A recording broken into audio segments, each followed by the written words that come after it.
వేదిక మీద ఉన్న పెద్దలకు, వేదిక ముందు కూర్చున్న కళాభిమానులకు, శ్రేయోభిలాషులందరికీ నమస్కారం.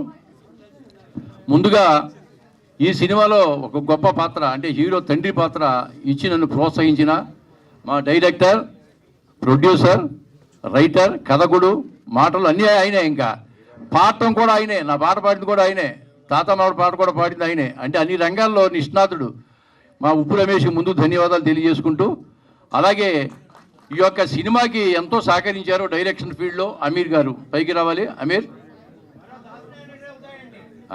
అమీర్ అమీర్ అమీర్ అమీర్ కో డైరెక్టర్గా పైకి రావాలి. అలాగే శ్రీనివాస్ అసిస్టెంట్ డైరెక్టర్. ఖాళీ వచ్చాడా? ఖాళీ రాలా. వీళ్ళందరూ కూడా డైరెక్షన్లో చాలా హెల్ప్ చేశారు నిజంగా. అలాగే ఆర్ట్ డిపార్ట్మెంట్లో ముత్తు కూడా చాలా కష్టపడ్డాడు. కాస్ట్యూమ్స్ కానివ్వండి, మేకప్ కానివ్వండి, అందరూ కూడా ఎంతో కష్టపడి ఒక 20 రోజుల పాటు సిటీలో, ఒక 25 రోజులు సింగమనేనిపల్లి అంటే కందుకూరి 10 కిలోమీటర్ల దూరంలో ఆ ఊర్లో 25 రోజుల పాటు మేము షూటింగ్ చేసాం. నిజంగా చెప్పాలంటే సింగమనేనిపల్లి వాస్తవులకి శిరస్సు ఉంచి నమస్కరిస్తున్నాను. అక్కడి నుంచి కూడా కొంతమంది వచ్చారు నిజంగాను. ఇదిగో మాలకొండ గారు, ఈయన ఆధ్వర్యంలో ఈయన ఏం కావాలంటే అవి సప్లై చేసి చక్కగా మాకు షూటింగ్ ఎటువంటి అబ్జెక్షన్ లేకుండా చేసిన మహానుభావుడు ఈయన. సింగమనేనిపల్లి వాస్తవులకి నిజంగా శిరస్సు ఉంచి నమస్కరిస్తున్నాను. ఇకపోతే అసలు విషయం, దీంట్లో నాకు వేషం ఎలా వచ్చిందని మీకు చెప్పాలి. ఒకసారి అంతకుముందు తెలియదండి రమేష్ గారు నాకు ఒకసారి ఫోన్ చేశాడు. గురుగారు, నేను రమేష్ నా పేరు, ఒక సినిమా తీద్దాం అనుకున్నాం, మీకు ఒక వేషం ఉంది, ఎప్పుడు రమ్మంటారు, మీకు కథ వినిపించాలన్నాడు. 4 గంటలకు రావాయన్న, సాయంత్రం 4 గంటలకి టైంకి వచ్చేసాడు. వచ్చేసి ముందు కథ చెప్పడం ఆపేసి పాటలు వినిపించాడు. ఈ పాటలు వినగానే నాకు చాలా బాగా అనిపించింది ఈ పాటలు. సరే కథ మొదలెట్టాడు. కథ మొదలుపెట్టి చెప్పుకుంటూ 8 చేశాడు. 8 గంటల వరకే కథ చెప్పుకుంటూ మాట్లాడుకుంటూ చేశాడు. ఎంతసేపు ఎందుకు కూర్చున్నాడు ఈయన నాకు డౌటు. ఎందుకంటే దీని దగ్గర తగ్గిద్దాం, ఇంకేమి అంత తప్పేం లేదు నేను అనుకున్నా.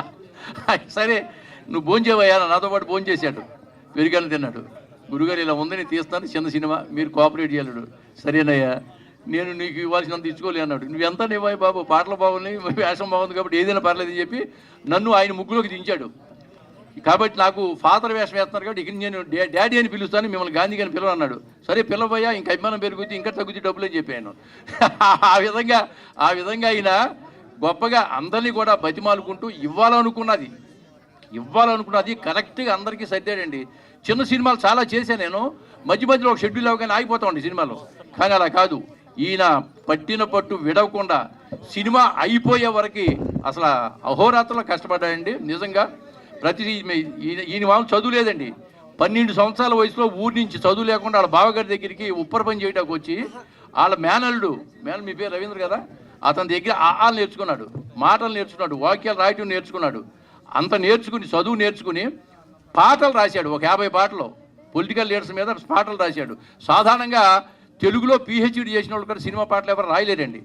ఈ రాయగలిగంటే అది ఎంత భగవతత్వం, భగవంతుడు ఇచ్చిన వరం అతనికి. దీంట్లో 3 పాటలు అతనే రాశాడు, కాకుండా ఒక పాట పాడటం కూడా.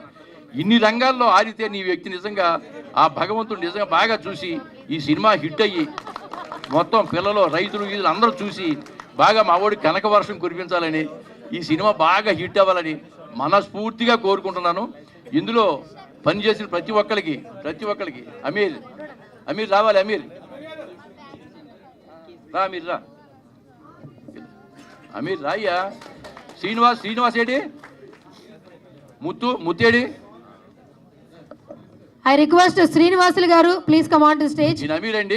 మల్లికార్జున్ గారు please come on to stage. Direction లో సుబ్బారావు గారు, తేజ, వెంకటస్వామి, శ్రీనివాసులు, పృథ్వీ అందరూ స్టేజ్ మీదకి వచ్చాడు రండి. ఈయన నిజంగా చాలా శ్రమ తీసుకున్నాడు డైరెక్షన్ లో, చాలా కష్టపడ్డాడు. నిద్రాహారాలు లేకోకుండా షూటింగ్ కంప్లీట్ చేసి ఈ రోజున సెన్సార్ కూడా పూర్తి చేసి రిలీజ్ సిద్ధమయ్యారంటే వీళ్ళందరూ కృషి ఉందండి. అందులో మనం రమేష్ చెప్పవసరం లేదు, అయ్యే వరకు నిద్రపోవడం, 10 మందిని సలహా అడుగుతాడు, ఎవరి సలహా పట్టించుకోరు, ఆయన కావాలని చేస్తాడు అంతే. 10 మంది సలహా అడుగుతాడు, ఏది పట్టించుకోడు, ఆయన ఏమనుకుంటే చేస్తాడు, సక్సెస్ అవుతున్నాడు. కాబట్టి ఈ సినిమా కూడా సక్సెస్ అయ్యి నీకు మంచి పేరు రావాలి, మా అందరికి కూడా మంచి పేరు రావాలి, సినిమా బాగా ఆడాలి. తెలుగు ప్రజలకు చెప్పేది ఇదే, 2 తెలుగు రాష్ట్రాల్లో ప్రజలకు చెప్పేది ఏంటంటే హాల్కి వెళ్ళి సినిమా చూడండి, ఓటీటీలో వస్తుంది కదా అని చూడకండి. ఒక 100 రూపాయలు ఖర్చు పెట్టుకెళ్ళి మీకు ఆయన చేస్తే కొన్ని 100 మంది బతుకుతారు చిత్రసీమలో. నేను మిమ్మల్ని కోరుకునేది ఒకటే, సినిమా హాల్కి వెళ్ళి సినిమా చూడండి. ఇదంతా కుటుంబ కథా చిత్రం. పిల్లలు, రైతులు, ప్రతి వాళ్ళు చూడవలసిన సినిమా. తప్పకుండా చూస్తారని, ఈ సినిమాకి విజయాన్ని అందిస్తారని మనస్ఫూర్తిగా భగవంతుడిని, పంచభూతాలని కోరుకుంటూ నేను సెలవు తీసుకుంటున్నాను.